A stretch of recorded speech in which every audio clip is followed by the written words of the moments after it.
अस्सलाम वालेकुम। उम्मीद है आप सब खैरियत से होंगे। हमारी चौथी फाइलम है फाइलम नीमाटोड्स। इनको हम राना जी कह के बुलाएंगे, यानी राना जी। आर फार इनको राउंडवॉर्म्स कहते हैं, ए फार इनको एस्कलमेंसिस भी कहते हैं और एन फार इनको नीमाटोड्स भी कहते हैं।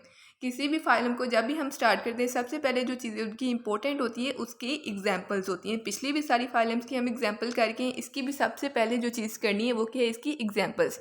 सबसे पहले अस्केरस लम्ब्रिकॉइड्स है, इनसाइक्लोस्टोमा ड्यूडिनल्स है और एंटेरोबियस वर्मिकुलरिस है। ये तीन एग्जांपल्स है। ये तीन एग्जांपल्स आपने अच्छी तरह करनी है फाइलम नीमाटोड की, और इसके बाद हम इसके प्रॉपर एक स्टोरी के तरीके से इसको याद करने की कोशिश करेंगे। ठीक है, सबसे पहले हमने फाइलम पोरीफेरा पढ़ी जिसमें हमने एक सुराख की, एक होल की कहानी पढ़ी। उसके बाद हमने फाइलम नाइडेरिया पढ़ी जिसमें हमने मुनाफ्कत वाली चीज़ें देखेंगे, हर चीज़ इसमें डबल डबल थी, और मिस्टर साउबेल्स की बात की हमने। इसी तरह इस फाइलम को भी करना है। इसमें हम क्या करेंगे कि एक अमीर लड़के की कहानी करेंगे। ये कहानी सुनाने का मकसद ये होता है कि आपको जो जो चीज़ें मैं कहानी में बोलती हूँ ना वो याद हो जाए। आप किस तरह नोट करते हैं ये आपका मकसद है, आपका मतलब है कि आप इसको सिर्फ लिख के नोट करते हैं या फिर आप कहानी की सूरत में कहानी नोट करते हैं, जो चीज़ आपके इसके बारे में नोट करना चाहें। There are loads to tell about phylum nematodes. कहानी है एक अमीर मगर जालम लड़के की। ठीक है, इस कहानी की आपने एक एक चीज़ दिमाग में बिठानी है। मैं कहानी रिपीट भी करूँगी लेकिन आपने इसको बहुत ध्यान से सुनना है। एक अमीर लड़का है, जालम लड़का है, कद उसका लंबा है, जिस्म उसका लंबा है, उसने जो जूती पहनी होती है ना वो नोकदार जूती है। ये एक तकब्बुर की अलामत होती है। उसने नोकदार जूती पहनी है, गले में उसने एक चेन लटकाई हुई है और उस चेन की 3 शाखें हैं। मतलब एक चेन लटकी हुई है ना, चेन 3 फर्दर पार्ट्स में डिवाइड हो रही है। ठीक है, चेन जो है वो काफ़ी लव्ड चेन है, मतलब लोग उस चेन को बहुत ज़्यादा प्यार करते हैं, लव्ड चेन है। उसकी जो 3 शाखें हैं ना वो आप इस लव्ड लफ्ज़ से निकालें कि एल फॉर लेटरल है, वी फॉर वेंट्रल है और डी फॉर डोर्सल है। उस चेन की 3 शाखें हैं और उस अमीर मगर जालिम लड़के का जो सारा जिस्म है ना वो ऐसे चमकदार है जैसे पूरा जिस्म ही सांस ले रहा हो। मतलब इतना उसका चमकदार और ख़ूबसूरत उसकी बॉडी है।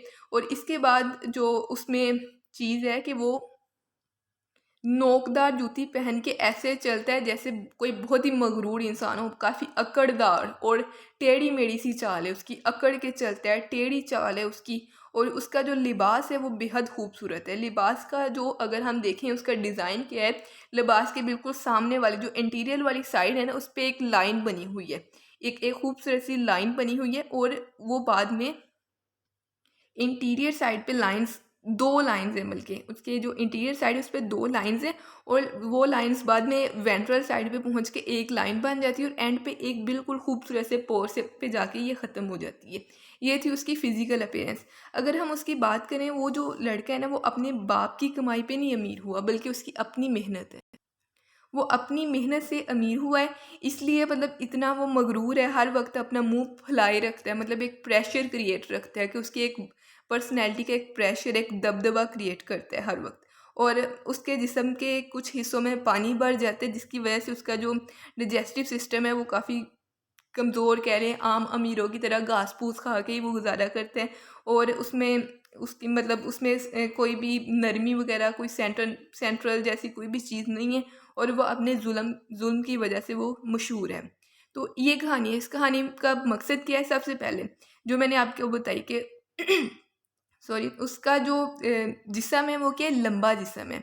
लंबा जिस्म मतलब उसकी बॉडी क्या है, इलोंगेटेड बॉडी है। बॉडी क्या होगी, लंबा जिस्म, इलोंगेटेड बॉडी होगी। उसके बाद मैंने आपको बताया उसके ने नोकदार जूती पहनी हुई है, यानी elongated body with pointed ends. Body इसकी विद पॉइंटेड एंड्स होती है, गले में एक जंजीर होती है, एक चेन होती है ना जिसका मैंने बोला था कि काफ़ी ज़्यादा लव्ड चेन है। तो उसको कहते हैं कि एक नर्व रिंग होती है इसकी अलोंग फेरेंक्स, फेरेंक्स के अलोंग इनकी एक नर्व रिंग प्रेजेंट होती है जो डोर्सल, वेंट्रल और लेटरल नर्व्स को जनरेट करती है, जो सारी बॉडी में रन करती है। ठीक है, आपने चेन से याद रख दिया कि एक लव्ड चेन है, L for lateral, V for ventral और डी फॉर डोर्सल, उसकी 3 शाखें निकलती हैं जो कि पूरी बॉडी में फैली हुई है। ठीक है, सारा जिस्म इसका ऐसा चमकदार होता है जैसे कोई चीज़ सांस ले रही हो, और चाल इसकी अकड़ वाली, इसकी सारा जिस्म जो होता है ना इसकी पूरी बॉडी के थ्रू रेस्पिरेशन हो रही होती है। रेस्पिरेटरी इनका कोई स्पेशल सिस्टम प्रेजेंट नहीं होता, इसलिए बॉडी के थ्रू ही रेस्पिरेशन होती है।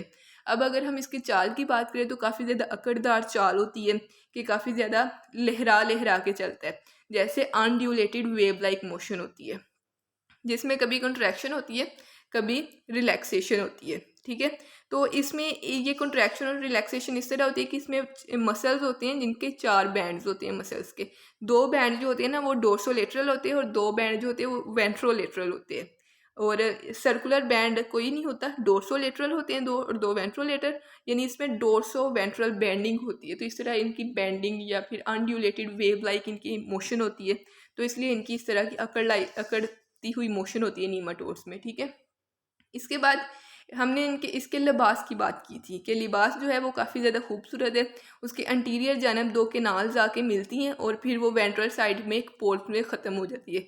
यानी इसका जो लिबास है इसको एक्सक्रेटरी सिस्टम अगर समझें तो excretory system of 2 longitudinally running canals, 2 longitudinal canals होती हैं जो यूनाइट होती हैं एट एंटीरियर एंड पे। ठीक है, तो एंटीरियर एंड पे फिर वो क्या करती हैं कि एक स्मॉल होल या सुराख या पोर बनाती हैं जो कि इनका जिससे बाहर जाती है एक्सक्रेटरी वेस्ट। वेंट्रल साइड पे ये पोर प्रेजेंट होता है, तो इनका जो एंटीरियर एंड होता है वो नियर माउथ ही होता है। ठीक है, इसके बाद है कि मैंने आपको बताया इस लड़के की स्टोरी कि ये लड़का जो है अपने बाप की कमाई पर अमीर नहीं हुआ बल्कि इसकी अपनी ही मेहनत है, इसलिए वो इतना ज़्यादा मगरूर होता है। तो बाप की कमाई नहीं बल्कि अपनी, मतलब जो एक नॉर्मल चीज़ क्या होती है कि जो सिलोम होती है ना वो मीज़ोडम से डेवलप होती है, लेकिन इसमें अब नॉर्मल क्या है कि ये अपने बाप की कमाई से नहीं बल्कि खुद अमीर हुआ है। यानी इसकी जो सिलोम है वो मीज़ोडम से नहीं बनी बल्कि ब्लास्टोसील से बनी है या ब्लास्टोसिलोम से बनी है। तो इसलिए इसको सीडोसिलोम कहते हैं क्योंकि ये मीज़ोडम से नहीं बनी, ये ब्लास्टोसील से बनी है और ये सीडोसिलोम होती है। ठीक है, इसके बाद मैंने आपको बताया था कि ये हर वक्त मुंह फैलाए रखता है और दबदबा क्रिएट करता है। तो इसका मतलब ये है कि इसमें इसकी बॉडी में काफ़ी ज़्यादा वैक्यूलेटेड सेल्स होते हैं, जो ब्लास्टोसील वाली जगह होती है इसके करीब ही काफ़ी ज़्यादा वैक्यूलेटेड सेल्स होते हैं जिसमें प्रोटीन रिच फ्लूइड होता है जो हाई हाइड्रोस्टेटिक प्रेशर क्रिएट करता है। ठीक है, इसके बाद मैंने आपको बताया था कि इसका जिस्म में जो पानी भरा रहता है तो इसकी वजह से ये घास फूस खा के गुजारा करता है, यानी इसका जो डाइजेस्टिव सिस्टम है कुछ खास नहीं है, नॉर्मल सा सिंपल सा डाइजेस्टिव सिस्टम है कि एक एंड पे माउथ है दूसरी एंड पे एनस है और सिंपल सा डाइजेस्टिव सिस्टम है। एलिमेंट्री केनाल है, tube with an tube type digestive system है कि एक बॉडी वाले, उसके बाद सीडोसिलोम है, इनके दरमियान जो स्पेस है वो इस तरह है जैसे ट्यूब के अंदर एक और ट्यूब रखी होती है, तो tube with an tube type digestive system है। ठीक है, और मैंने आपको बताया अपने जुल्म की वजह से मशहूर है, यानी अपने पैरासिटिक नेचर की वजह से मशहूर है, पैरासाइट है ये। पैरासाइट में अगर हम बात करें तो अस्केरस लिम्ब्रिकॉइड होते हैं, एंटेरोबियस वर्मिकुलरिस, एंटेरोबियस एनसाइक्लोस्टोमा ड्यूडिनल्स और जेनस रेप्टिटिस स्पीशीज़ हैं। तो ये वाले इसके पैरासाइट्स हैं। और इसमें मैंने आपको बताया lots to tell about nematodes. Lots में लार्वा स्टेज होती है, ओवरीज होती है, टी फॉर टेस्टिस प्रेजेंट होती है और एस फॉर सेपरेट सेक्सेस होती हैं। हर्माफ्रोडाइट मैंने नाइडेरिया में जब पोरीफेरा में इसकी बात हुई थी और प्लेटीहेल्मिन्थेस में बात हुई थी तो मैंने आपको बताया था कि सिर्फ 3 ही फाइलम है जो हर्माफ्रोडाइट है, बाकी सारी सेपरेट सेक्सेस वाली ही होंगी। तो ये था हमने नीमाटोड के बारे में जनरल इंट्रोडक्शन किया। अब हम इसकी एग्जांपल्स और इसकी जो डिजीज़ क्रिएट करते हैं काज उनके बारे में बात करेंगे। एक दफ़ा इसको रिवाइज कर देंगे। मैंने आपको जो चीज़ें बताई, सबसे पहले मैंने इसकी बॉडी के बारे में बताया कि एक लड़के की कहानी से बताया कि उसका लंबा जिस्म, नोकदार जूठी होती है, गले में उसकी चेन होती है, चेन की 3 शाखें होती है, जिस्म उसका चमकदार होता है ऐसे जैसे कोई चीज़ सांस ले रही है, और उसकी चाल ऐसी अकड़दार होती है, और लिबास उसका खूबसूरत होता है। लिबास में 2 केनाल जाके इंटीरियर जाने पे मिलती है और बाद में वेंट्रल साइड से वो बाहर की जानब जाती हैं। ठीक है, तो ये मैंने इसकी बॉडी के बारे में बताया कि elongated body with pointed ends होती है, नर्व रिंग अराउंड फेरेंक्स होती है, नर्व रिंग से आगे फर्दर 3 ब्रांचेज होती है, डोर्सल, लेटरल और वेंट्रल, जो लव्ड वर्ड था उससे। इसके बाद मैंने अब आपको बताया कि ये 3 ब्रांचेस पूरी बॉडी में रन होती है। रेस्पिरेटरी और सर्कुलेटरी सिस्टम बिल्कुल प्रेजेंट नहीं होता, ये देखिए जगह जगह लिखा हुआ है ना, नो आर एस। रेस्पिरेटरी और सर्कुलेटरी सिस्टम इनमें एब्सेंट होते हैं। ये वाला सिस्टम तो प्लेटीहेल्मिन्थेस में भी एब्सेंट था पिछले में। अभी तक हमने कोई ऐसी फाइलम नहीं पढ़ी जिसमें रेस्पिरेटरी और सर्कुलेटरी सिस्टम प्रेजेंट हो। पिछली सारी फाइलम्स में ये सिस्टम एब्सेंट थे। ठीक है, इसके बाद हमने नर्व रिंग अलोंग फेरेंक्स के बारे में पढ़ लिया कि जो उसके गिर्द उसके गले में चेन है, चेन की 3 ब्रांचेज है, लाउड। इसके बाद मैंने रेस्पिरेशन के बारे में पढ़ लिया कि पूरी बॉडी से रेस्पिरेशन होती है, जैसे मैंने बताया ना जिसम इतना चमकदार जैसे सारा जिसम ही सांस ले रहा हो, तो वो इसके बारे में, इसके बाद लोकोमोशन के बारे में बताया कि अकड़दार लोकोमोशन है, जिसमें 4 तरह के मसल्स हेल्प करते हैं। दो मसल्स डोर्सोलेटरल होते हैं और 2 मसल वेंट्रोलेटरल होते हैं। और इस तरह बेंडिंग वेव लाइक इनकी लोकोमोशन होती है। इसकी सीधी लोकोमोशन इसलिए नहीं होती क्योंकि इनमें सर्कुलर मसल एब्सेंट होते हैं, इसलिए इनके डोर्सो वेंट्रल बेंडिंग ही बॉडी में होती है। एक्सक्रेटरी सिस्टम के बारे में हमने बात की कि मैंने इसके लिबास के बारे में आपको बताया कि लिबास की इंटीरियर साइड की तरफ आती हैं 2 रेस, जो बाद में वेंट्रल साइड पे एक पोर की तरह ख़त्म हो जाती है। यानी एक्सक्रेटरी सिस्टम में 2 लॉन्गिट्यूडनल कैनाल्स होती हैं जो इंटीरियर एंड पे यूनाइट होती है। उसके बाद सिंगल कैनाल जो बन जाती हैं, ये दोनों इस तरह पहले 2 आती हैं, इंटीरियर पे आके ये सिंगल बन जाती है। उसके बाद वेंट्रल साइड पे एक पोर से ये आउटसाइड की तरफ जाती है, यानी वो एनल पोर्स है जहाँ से चीज़ें बाहर जाती हैं। इसके बाद सीरोसिलोम की बात की कि मैंने आपको बताया कि ये अपने बाप की कमाई पे अमीर नहीं हुआ, बल्कि अपनी मेहनत है, यानी इरेगुलर चीज़ है। कि रेगुलर ये होता है कि इस तरह के जो अकड़दार लड़के होते हैं अपने बाप की कमाई पे शौखी मार रहे होते हैं, लेकिन ये इरेगुलर है। तो रेगुलरली मेसोडर्म से सिलोम बनती है, इरेगुलरली कहाँ से बनेगी? ब्लास्टोसील से सिलोम बनेगी। तो इसकी सिलोम किससे बनी है? ब्लास्टोसील से। इसके बाद हाइड्रोस्टेटिक प्रेशर की बात की कि हमने, ये हमेशा दबदबा क्रिएट करते हैं, अपना मुंह फुलाए रखता है। तो मुंह फुलाए रखने से आपको याद होगा कि वैक्यूलेटेड सेल्स हो गए इसमें, जिसमें प्रोटीन फ्लूइड रिच फ्लूइड होता है और वो हाई हाइड्रोस्टेटिक प्रेशर क्रिएट करेगा। और बाहर की जानब इसमें बॉडी वॉल होगी और अंदर जो है वो एलिमेंट्री कैनाल होगी। इन दोनों को देख के ऐसे लगेगा जैसे एक ट्यूब के अंदर एक और ट्यूब रखी हुई है, ठीक है। तो ये tube with in tube type system होगा। और जो डिजेस्टिव सिस्टम है ये पुअरली डेवलप्ड है। रेस्पिरेटरी सिस्टम और सर्कुलेटरी सिस्टम है ही नहीं इनमें। तो नेक्स्ट है इनकी एग्जाम्पल्स। सबसे पहली एग्जाम्पल है हमारे पास इनसाइक्लोस्टोमा ड्यूडिनल्स, और दूसरी अस्केरस लम्ब्रिक्वाइड्स, और तीसरी एंटेरोबियस वर्मिकुलरिस। सबसे पहले हम जो करेंगे वो अस्केरस लम्ब्रिक्वाइड्स है। ये जिस स्पीशीज से बिलोंग करते हैं उसका नाम है अस्केरस, और ये इंटेस्टाइन के पैरासाइट होते हैं। मैन में इंटेस्टाइन को अफेक्ट करते हैं, लेकिन ये हार्ट को, लंग को, ब्लड को, इन सारी चीज़ों को भी ये इफ़ेक्ट करते हैं, ठीक है। इनका लाइफ साइकिल सिर्फ ह्यूमन में होता है। इनमें सिर्फ एक ही होस्ट होता है जो कि मैन होता है, कोई भी इनमें सेकेंडरी होस्ट नहीं होता, ठीक है।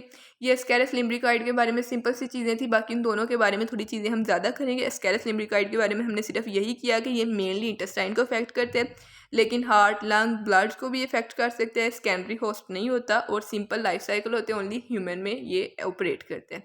इसके बाद हम बात करेंगे इनसाइक्लोस्टोमा ड्यूडिनल्स की। यहाँ पे वर्ड लिखा है ड्यूडिनल्स, इससे आपको याद क्या आना चाहिए? ड्यूडिनम।